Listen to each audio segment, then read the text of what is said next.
Hello दोस्तों, आज current affair की 19वीं क्लास है। इसमें हम राष्ट्रीय अंतर्राष्ट्रीय महत्व की सामयिक घटना के बारे में पढ़ने वाले हैं।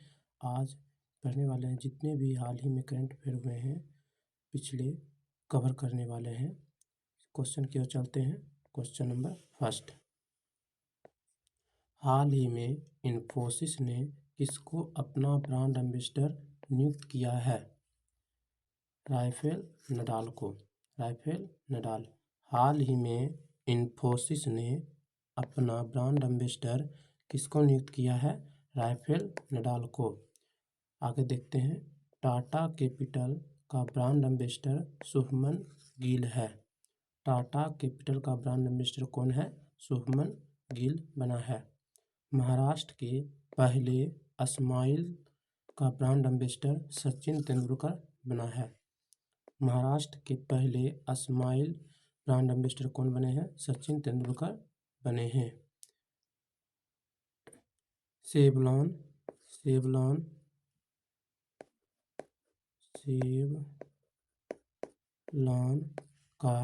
सेवलॉन के पहले हैंड एम्बेसडर सचिन तेंदुलकर बने हैं। सेवलॉन के पहले हैंड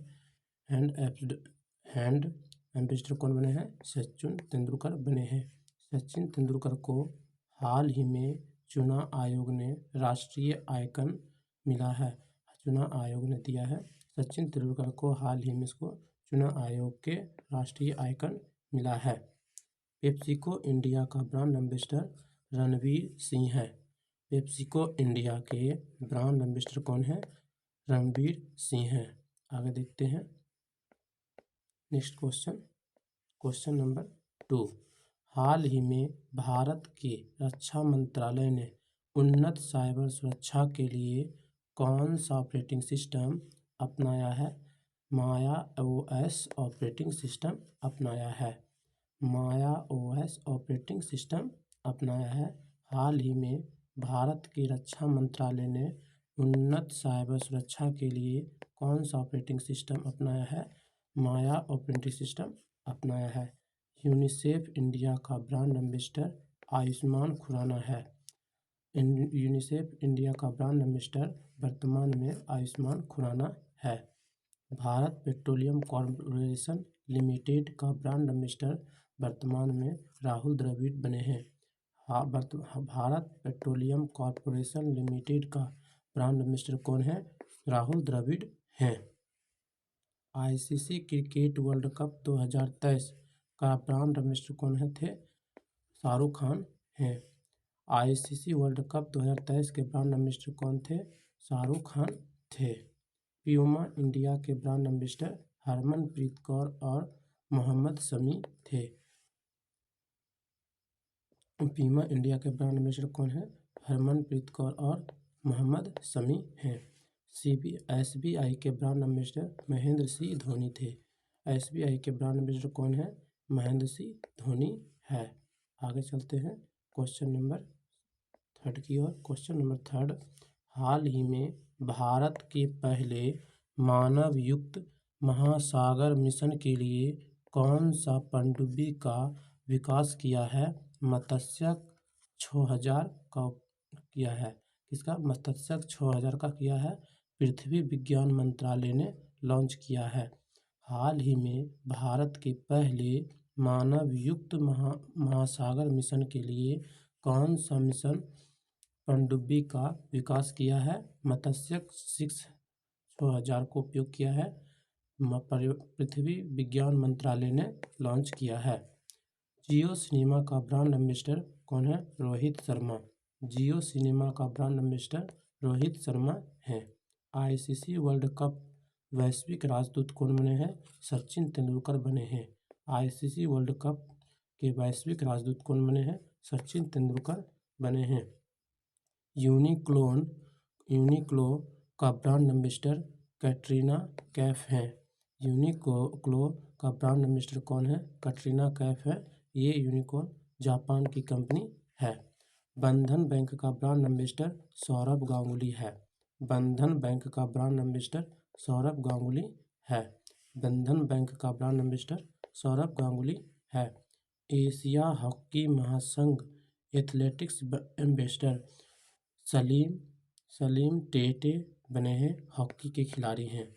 एशिया हॉकी महासंघ एथलेटिक्स एम्बेसडर सलीम टेटे बने हैं, ये हॉकी के खिलाड़ी हैं। आगे चलते हैं क्वेश्चन नंबर 4 की ओर। क्वेश्चन नंबर 4, हाल ही में यूनेस्को ने किसके साथ AI नैतिकता के बुनियादी सिद्धांतों को लागू करने के लिए समझौता किया है? तेलंगाना के साथ किया है। किसके साथ? तेलंगाना के साथ किया है। हाल ही में यूनेस्को ने किसके साथ AI नैतिकता के बुनियादी सिद्धांतों को लागू करने के लिए समझौता किया है? तेलंगाना के साथ किया है। सड़क जागरूकता साक्षरता अभियान अक्षय कुमार बने हैं। सड़क जागरूकता साक्षरता अभियान कौन है? अक्षय कुमार हैं। सी चेंजेस क्लाइमेट के ब्रांड एम्बेसडर श्रेया घोड़ेवात है। सी चेंजेस क्लाइमेट के ब्रांड एम्बेसडर कौन है? श्रेया घोड़ेवात हैं। राष्ट्रीय खनिज विकास निगम का ब्रांड एम्बेसडर कौन है? निखत जरीन है। राष्ट्रीय खनिज विकास निगम के ब्रांड एम्बेसडर कौन है? निखत जरीन हैं। कॉफी सम्मेलन का ब्रांड एम्बेसडर कौन है? रोहन बोपन्ना बने हैं। कॉफी सम्मेलन के ब्रांड एम्बेसडर रोहन बोपन्ना है। वर्तमान में इसका आयोजन कहाँ हो रहा है? बेंगलुरु में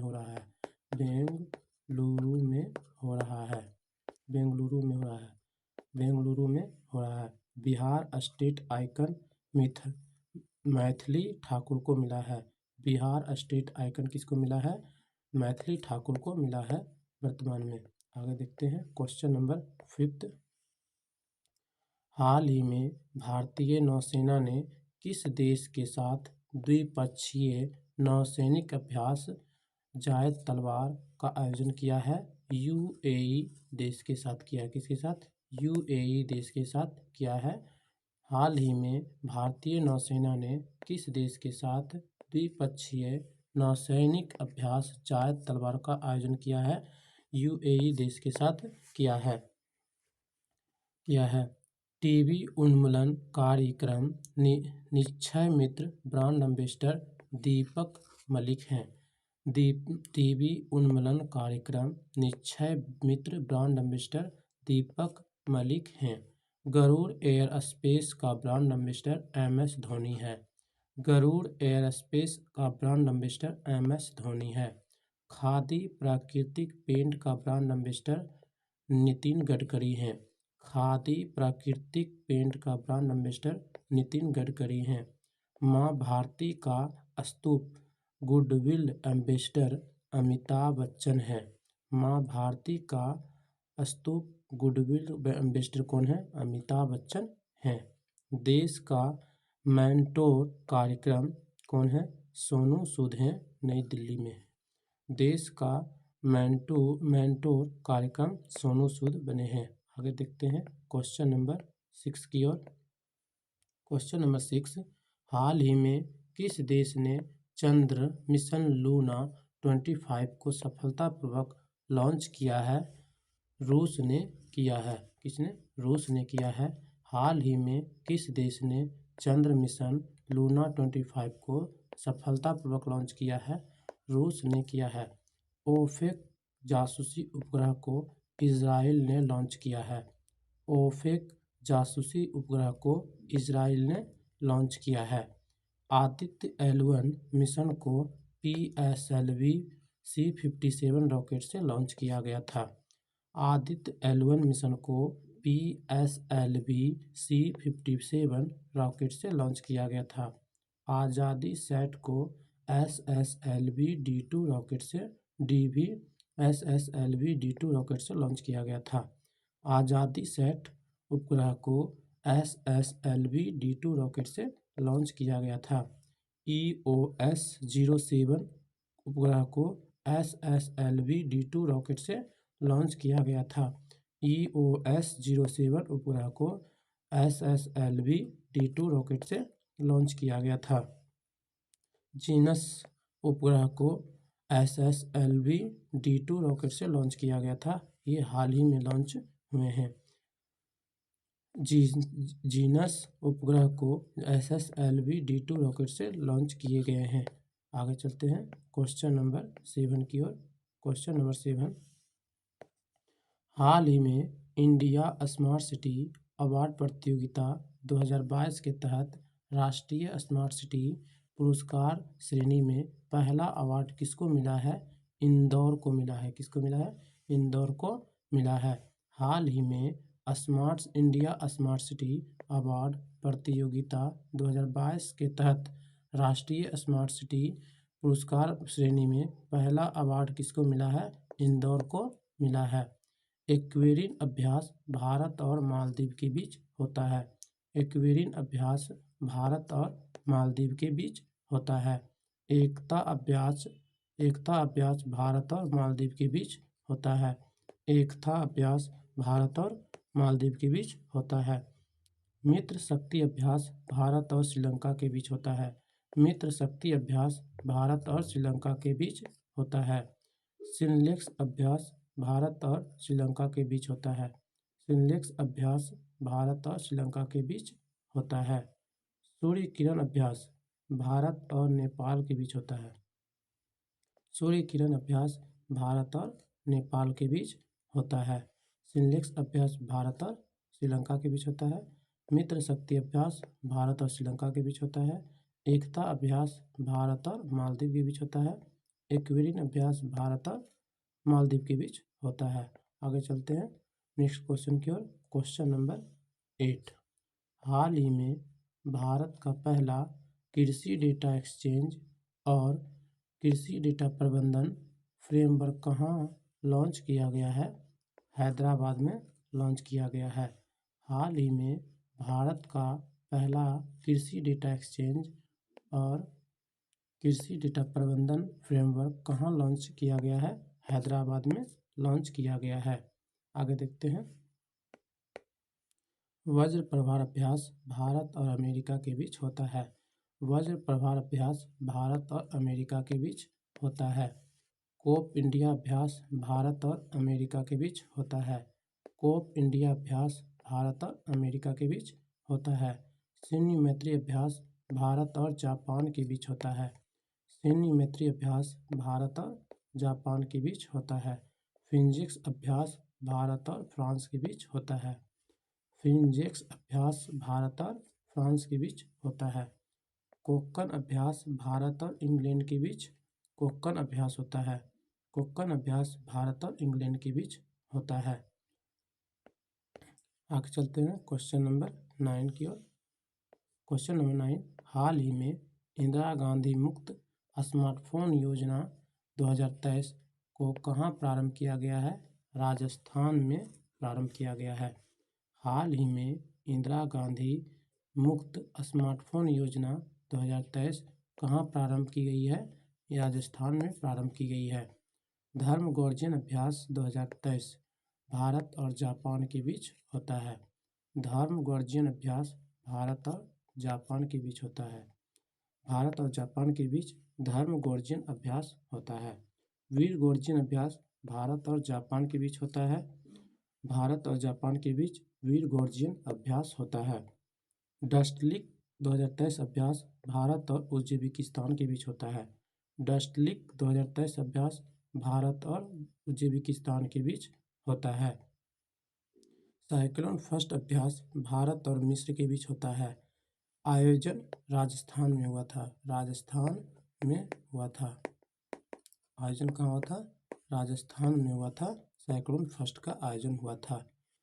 समुद्र शक्ति 2023 का अभ्यास कहाँ हुआ था? भारत और इंडोनेशिया के बीच होता है। समुद्र शक्ति 2023 का अभ्यास कहाँ हुआ था? भारत और इंडोनेशिया के बीच होता है। आगे चलते हैं क्वेश्चन नंबर 10 की ओर। क्वेश्चन नंबर 10, हाल ही में किस राज्य सरकार ने श्री हनुमान लोक की स्थापना करने की घोषणा की है? मध्य प्रदेश में की है। हाल ही में किस राज्य सरकार ने श्री हनुमान लोक की स्थापना करने की घोषणा की है? मध्य प्रदेश ने की है। सिम्बेक्स अभ्यास 2023 भारत और सिंगापुर के बीच होता है। सिम्बेक्स अभ्यास भारत और सिंगापुर के बीच होता है। बोल्ड कुरुक्षेत्र अभ्यास भारत और सिंगापुर के बीच होता है। बोल्ड कुरुक्षेत्र अभ्यास भारत और सिंगापुर के बीच होता है। अल मोहद अल हिंद अभ्यास भारत और सऊदी अरब के बीच होता है। अल मोहद अल हिंद अभ्यास भारत और सऊदी अरब के बीच होता है। अजय वॉरियर अभ्यास भारत और इंग्लैंड के बीच होता है। भारत और इंग्लैंड के बीच अजय वॉरियर अभ्यास होता है। गरुड़ शक्ति अभ्यास भारत और इंडोनेशिया के बीच होता है। गरुड़ शक्ति अभ्यास भारत और इंडोनेशिया के बीच गरुड़ शक्ति अभ्यास होता है। आगे चलते हैं क्वेश्चन नंबर 11 की ओर। क्वेश्चन नंबर 11, हाल ही में 69वीं नेहरू ट्रॉफी बोट्स रेस का आयोजन कहाँ आयोजित हुई है? केरल में हुई है। हाल ही में 69वीं नेहरू ट्रॉफी बोट्स रेस कहाँ आयोजित हुई है? केरल में हुई है। वर्ल्ड प्रेस फ्रीडम इंडेक्स 2023 में भारत की रैंकिंग कितनी है? 161 है। वर्ल्ड प्रेस फ्रीडम इंडेक्स 2023 में भारत की रैंकिंग 161 है। लॉजिस्टिक प्रदर्शन सूचकांक 2023 भारत की रैंकिंग 38 है। लॉजिस्टिक प्रदर्शन सूचकांक 2023 में भारत की रैंकिंग 38 है। वर्ल्ड हैप्पीनेस रिपोर्ट 2023 में भारत की रैंकिंग 126 है। वर्ल्ड हैप्पीनेस रिपोर्ट 2023 में भारत की रैंकिंग 126 है। चुनाव आयोग चुनाव लोकतंत्र सूचकांक 2023 में भारत की रैंकिंग 108 है। चुनाव लोकतंत्र सूचकांक 2023 में भारत की रैंकिंग 108 है। ग्लोबल फायर पावर इंडेक्स 2023 में भारत की रैंकिंग 14 है। ग्लोबल फायर पावर इंडेक्स में भारत की रैंकिंग 4th स्थान पर है। आगे चलते हैं क्वेश्चन नंबर 12 की ओर। राष्ट्रपति द्रौपदी मुर्मू द्वारा लॉन्च किया गया प्रोजेक्ट 70A के तहत निर्मित छठा जहाज कौन है? INS विद्यानगिरी है। INS विद्यानगिरी है। INS विद्यानगिरी है। INS विद्यानगिरी है। आगे देखते हैं यूनिकॉर्न सूचकांक 2023 में भारत की रैंकिंग 3रा स्थान पे है। यूनिकॉर्न सूचकांक 2023 में भारत की रैंकिंग कितनी है? 3रे स्थान पर है। वैश्विक आतंकवाद सूचकांक 2023 भारत की रैंकिंग 13 है। वैश्विक आतंकवाद सूचकांक 2023 में भारत की रैंकिंग कितनी है? 13 है।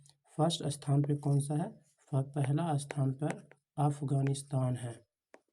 अफगानिस्तान है। अफगानिस्तान है, पहला स्थान पर है। आगे चलते हैं जलवायु परिवर्तन प्रदर्शन सूचकांक 2023 में भारत की रैंकिंग 8वें स्थान पर है। जलवायु परिवर्तन प्रदर्शन सूचकांक 2023 में भारत की रैंकिंग 8वें स्थान पर है। भूखमरी सूचकांक 2023 में भारत की रैंकिंग 107 है। भूखमरी सूचकांक 2023 में भारत की रैंकिंग 107 है। मानव विकास सूचकांक 2023 में भारत की रैंकिंग 132 है। मानव विकास सूचकांक 2023 में भारत की रैंकिंग कितनी है? 132 है। आगे चलते हैं क्वेश्चन नंबर 13 की ओर। क्वेश्चन नंबर 13, हाल ही में प्रधानमंत्री ने पारंपरिक शिल्प कौशल को बढ़ावा देने के लिए कौन सी योजना का प्रारंभ करने की घोषणा की है? विश्वकर्मा योजना। कौन सी योजना का? विश्वकर्मा योजना प्रारंभ करने की है घोषणा की है। हाल ही में प्रधानमंत्री ने पारंपरिक शिल्प कौशल को बढ़ावा देने के लिए कौन सी योजना प्रारंभ करने की घोषणा की है? विश्वकर्मा योजना की। ऑपरेशन करुणा भारत और म्यांमार में चलाया गया है। ऑपरेशन करुणा भारत और म्यांमार में चलाया गया है। ऑपरेशन कावेरी भारत के द्वारा सूडान में चलाया गया है। ऑपरेशन कावेरी भारत के द्वारा सूडान में चलाया गया है। ऑपरेशन करुणा भारत के द्वारा कहाँ चलाया गया? म्यांमार में ऑपरेशन करुणा चलाया गया है और ऑपरेशन कावेरी सूडान में चलाया गया है। ऑपरेशन गंगा यूक्रेन में चलाया गया है। ऑपरेशन गंगा भारत के द्वारा यूक्रेन में चलाया गया है। आगे देखते हैं। ऑपरेशन दैवी शक्ति भारत के द्वारा अफगानिस्तान में चलाया गया है। ऑपरेशन दैवी शक्ति भारत के द्वारा अफगानिस्तान में चलाया गया है। ऑपरेशन दोस्त भारत के द्वारा तुर्की और सीरिया में चलाया गया है। ऑपरेशन दोस्त भारत के द्वारा तुर्की और सीरिया में चलाया गया है। आगे चलते हैं नेक्स्ट क्वेश्चन की ओर। Question number 14। बिजली घरों से NOx के उत्सर्जन को सीमित करने के लिए भारत के पहले कैटलिस्ट का निर्माण किसने किया है? भेल ने किया है। किसने? भेल ने किया है। बिजली घरों से NOx के उत्सर्जन को सीमित करने के लिए भारत के पहले कैटलिस्ट का निर्माण किसने किया है? भेल ने किया है। आगे देखते हैं। LIC के वर्तमान में अध्यक्ष कौन है? सिद्धार्थ मोहंती हैं। LIC के वर्तमान में अध्यक्ष कौन है? सिद्धार्थ मोहंती हैं। UPSC के वर्तमान अध्यक्ष मनोज सोनी हैं। UPSC के वर्तमान अध्यक्ष कौन है? मनोज सोनी हैं। DRDO के वर्तमान अध्यक्ष कौन है? समीर कामत है। DRDO के वर्तमान अध्यक्ष कौन है? समीर कामत है। सेबी का वर्तमान अध्यक्ष कौन है? पहली महिला अध्यक्ष कौन है? माधवीपुरी बुच है। सेबी की पहली महिला अध्यक्ष वर्तमान में कौन है? माधवीपुरी बुच है। इसरो का वर्तमान अध्यक्ष कौन है? S सोमनाथ हैं। इसरो का वर्तमान अध्यक्ष कौन है? S सोमनाथ हैं। LIC के वर्तमान अध्यक्ष सिद्धार्थ मोहंती, UPSC के डॉक्टर मनोज सोनी, DRDO के समीर कामत, सेबी के माधवीपुरी बुच, इसरो के S सोमनाथ हैं। आगे चलते हैं नेक्स्ट क्वेश्चन की ओर। Question number 15। आज का लास्ट सवाल है। हाल ही में कार्बन लाइट मेट्रो ट्रेवल पहल प्रारंभ करने वाला पहला मेट्रो कौन बना है? दिल्ली मेट्रो बना है। हाल ही में कार्बन मेट्रो ट्रेवल पहल प्रारंभ करने वाला पहला मेट्रो कौन बना है? दिल्ली मेट्रो बना है। आगे देखते हैं। भारत के पहले CDS कौन थे? जनरल बिपिन रावत थे। भारत के पहले CDS जनरल बिपिन रावत थे। भारत के दूसरे CDS वर्तमान में अनिल चौहान हैं। भारत के दूसरे CDS वर्तमान में कौन है? अनिल चौहान हैं। नीति आयोग के उपाध्यक्ष कौन है? सुमन बेरी है। नीति आयोग के उपाध्यक्ष कौन है? सुमन बेरी हैं। भारत के 50वें मुख्य न्यायाधीश DY चंद्रचूड़ है। भारत के 50वें मुख्य न्यायाधीश कौन है? DY चंद्रचूड़ है। ChatGPT को OpenAI कंपनी के द्वारा लॉन्च किया गया है। ChatGPT को OpenAI कंपनी के द्वारा लॉन्च किया गया है। अगर ये वीडियो आप लोगों को अच्छी लगे प्लीज़ अपने दोस्तों को शेयर करें और लाइक करें वीडियो को। Thank you for watching.